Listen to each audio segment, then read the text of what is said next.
as they would say. Now let's get right into it. We had some hometown heroes that went home and showed out in front of their crowds. Not like some other fighters that go to Jersey and keep putting on snooze. But Keyshawn Davis versus Gustavo Lemos. If I got the name wrong, y'all make sure I get it right. So I said Keyshawn Davis versus Gustavo Lemos. Of course, Davis wins by a second round knockout. If you didn't watch the fight or you tried to tune in after the third round, you thought the fight was over. No. The fight didn't just start. It was over. Keyshawn got that boy out of there quickly. On November 8th, he was back at home in Norfolk, Virginia. Norfolk, he rep for the city. He had the high school band there and everything. So we're going to do a quick recap. Ricky, tell me about this fight.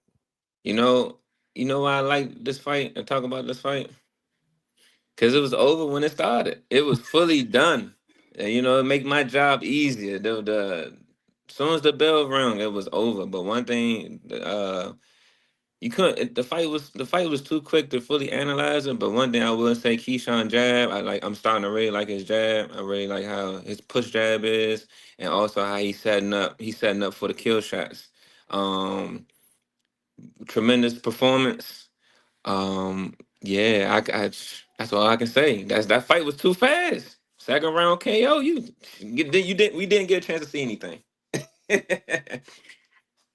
That fight was impressive. Because one, Lemos came in weighing 6 pounds over at the weigh-in, and then the fight he came in weighing like a junior middleweight, we have 150.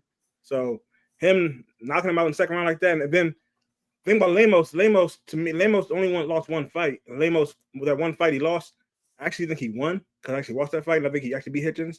And then Hitchens could knock out Lemos, which is a bigger dude than Keyshawn. Yeah.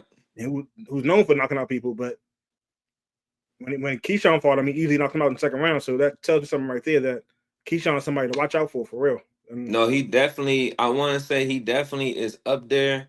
This fight, he needs a name. He needs a name because you can see the skill level now, like the development. You can see how advanced he was against Lemos.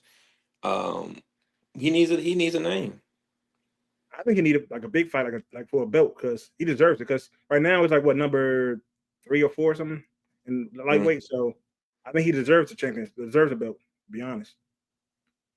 I'm with you on that one, Ty. I agree with you. I know you sent your shots out after he sent his shout out when he said, "Oh, Tank, knock knock." And he was like, he's not gonna have it with the rehydrate. Tank is becoming the new Floyd. I'm seeing with you, Ty. He got a lot of clauses, and he doing a lot of Canelo-esque things where you say he kind of like running from people, but I don't think that's gonna happen. For me, I watched it and I was like, I don't think this kid gonna play around with his food after the first round. I was like, okay, my man standing in there. But once he hit him on his button a few times, you hit him to the liver, then he hit him to the chest. To the face, and he went down. I was like, he not getting back up after that. And then he got back up, and I was like, well, it's over because we seen what happened when another guy got hit to his liver. He just quit. So that right there shows it. But another thing I wanted from Keyshawn too in this fight was for him not to play around with his food. I think I said that earlier, but he definitely did not do that, and he didn't play around like he normally do in his other fights, where he doing all the dancing and stuff. He don't even down. So that right there shows the growth and maturity. And Kev said it in the chat. He was like, he looked a little nervous. I was more so. I don't think he looked nervous. I think it was just more so fighting back at home. You got everybody back home rooting for you. Like, I want to put on a show. Both of my brothers fought on the card. They got up too. So my sisters just sung the national anthem. Like, it was the moment. And he probably came out there and was like, man, this is actually happening. Now let's fight. And then the second round came and he was like, well, let's go to the club because it's over. I ain't even got time for this. So I would like to see that fight though. I would like to see Davis versus Davis if it does happen. I'd see. Go ahead. So is he ready for Tank? Yeah, is Tank ready for him? Okay, now we got a conversation. So that's the question: is Tank ready for him? Because no, Tank don't fight fighters unless they're smaller or you can drain them. Can't drain Keyshawn. Keyshawn not smaller, so. But even if he was to try to do that to Keyshawn, I believe he would still be able to maintain. Yeah, as well too. And this, I'm not gonna lie, the way Keyshawn is, I can see him frustrating Tank. That's what I was gonna say. I I can could see that. definitely see him frustrating Tank and making Tank, change up some things. But you saying you got Keyshawn winning this one? Yeah, with that kind of pop he got, because like I said, Lemos never been knocked out ever, and he, like I said, he fought Hitchens at a bigger weight, and he came in at 154. Okay, okay.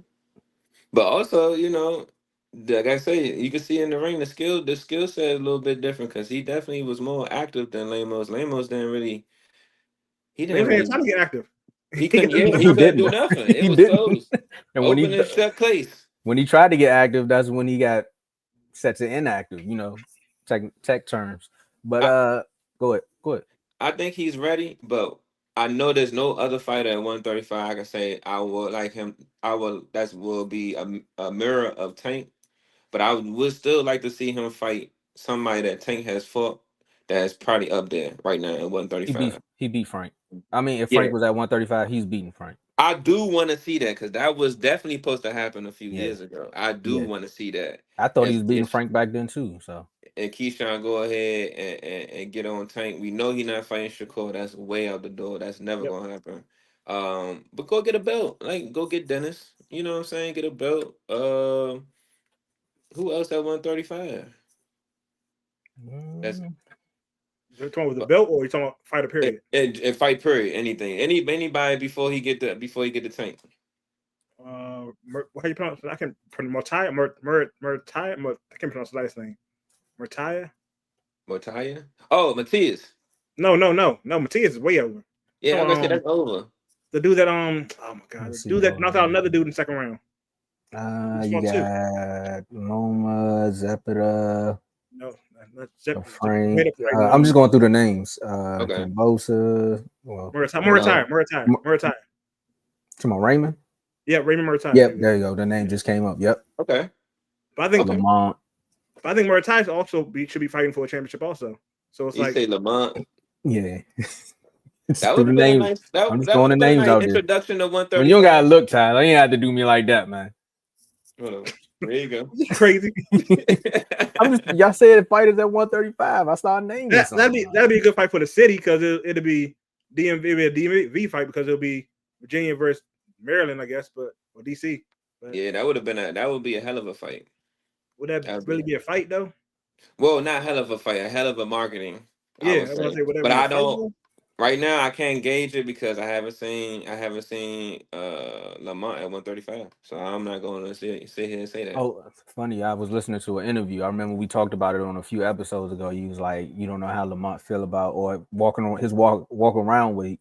And he was like, he feel good at 135. Like actually 135 is where he wants to be at. Maybe he was just saying that for the interview, but I heard him say that and I was like, okay. So when we got to talk about the fight, we know now out of his mouth that he said 135 is where he wanted to be at. Okay, that's good. And then if that's close to his walk around weight, that's even better. So he can't get drained. See, Can't be now drained. going back to Keyshawn, I want to see this fight for two reasons. Those guys in the corner. That's one. The two guys in the corner. Yeah. Like, you know they're going to have their fighters ready. We know they're going to have their fighters Ooh. ready. And the second thing is, who's going to get ticked off first? Is it going to be Tank or is it going to be Keyshawn? Like, who going to make the first person upset in the ring? Because the first person that gets frustrated or get too antsy is the one that's going to lose. And I can see Keyshawn with his antics getting under Tank's skin. Or I can see Tank doing something to probably get under Keyshawn's skin. Like, this will be a good fight. Like, I'm with you, Ty. I'm not with you on who gonna win because you know where my loyalty lies. It's with Calvin and them. But I would like to see that fight though. I definitely would love to see that fight. That fight would definitely be a fight of the year if that happened next year. It's definitely bigger than roaching him. Yeah, way. It definitely is. I will admit that it is. It will definitely be. It ain't gonna happen though. I'm not gonna say it ain't. You never know. I ain't gonna say it ain't. Because as you see, what happens when Tank gets down to the wire, he out here looking for fights. Eventually, you gonna find somebody small, or you gonna try to drink somebody. Nah. Only reason I'm not with that one is because of how Ryan Garcia got his fight, and Keyshawn is no. What I'm saying is how he got the fight. Just keep calling him out. Just keep calling him out. But he actually is beating opponents. Not like Shakur. Like he's actually beating opponents. And Keyshawn got a good following of folks that's going to be like, Tank, what you running for? Like they going to mess with him on Twitter. And he going to be like, all right, I want to go fight him now. This ain't one of them people that let the social media kind of drive who he fight next. Yeah. You can see that. That would be great. That'd be a great fight, a great marketing. Two killers in the ring going at it. Yeah, I can see that. Killers in the ring, two killers in the corner. Oh man, yeah, in the corner. Come on, like this the build up of that fight already. Like I get goosebumps. I'm not trying to get too excited because I know it's not gonna happen. You get what I'm saying? It can happen. We got wish upon a star. All right, we're gonna throw it in the universe. Davis versus Davis. Davis versus 2026. 20 nah, in the 2025. Go out with 2025. Davis gonna wait till like 2028. Watch what I tell you. That's gonna be bad start getting these fights though, because you see what happens. You see what happens when these people, if you don't start making these fights happen, you become fightless. You get what I'm saying? It gets down to the why. You scrambling looking for fighters and people to fight to entertain and keep your entertainment. You better start fighting some people. Yeah. Stop playing. People get these people sign these contracts where you get starved out. Well, you're gonna end up like somebody else. You like, bro, when you fighting again? You sure you want to fight? You sure you? That's what people will start asking him in a minute because he's getting older. Now we got another fight we're gonna jump to because 2 rounds. Y'all can go catch that fight on TikTok. He put that boy down. I mean, the most entertaining part was actually the intro and the exit interview. Now the next fight we got here